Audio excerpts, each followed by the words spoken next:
ગાંધીનગર ખાતે સાબરમતી નદીમાં દશામાની મૂર્તિ વિસર્જનમાં કરુણાતિકા કિશોરી સહિત 5 ડૂબ્યા, 3ના મોત।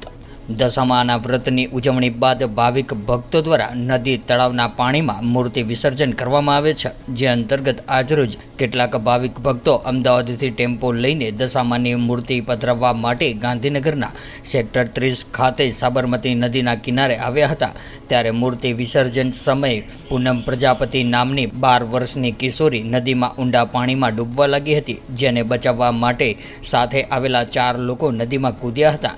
જો કે સાબરમતી નદીમાં ઊંડાઈના કારણે પાણીમાં ગરકાવ થયેલા 5માંથી 3 લોકોએ પોતાનો જીવ ગુમાવ્યો હતો, જ્યારે 2ને બચાવી લેવાયા હતા।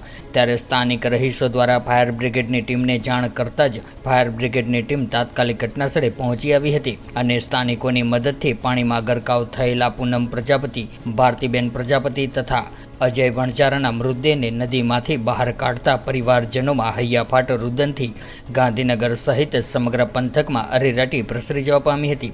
જો કે આ ઘટનાને પગલે ગાંધીનગર પોલીસે તાત્કાલિક ઘટનાસ્થળે દોડી આવીને લાશોને પોસ્ટમોર્ટમ અર્થે સિવિલ હોસ્પિટલ ખાતે ખસેડવાની તજવીજ હાથ ધરી હતી।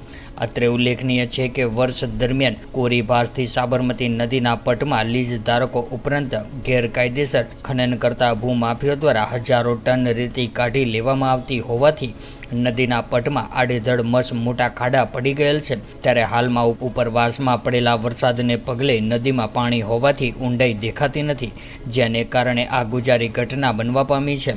ત્યારે સાબરમતી નદીના પટમાં સર્જાયેલી આજની કરુણાંતિકાના સમાચાર વાયુ વેગે પ્રસરી જતા લોકોના ટોળા સાબરમતી નદીના કિનારે ઉમટી પડ્યા હતા। ત્યારે ટ્રાફિકની સમસ્યાને ધ્યાને રાખીને ટ્રાફિક પોલીસ દ્વારા ભારે જહેમત ઉઠાવીને બ્રિજ પરના ટ્રાફિકને પૂર્વવત કર્યો હતો।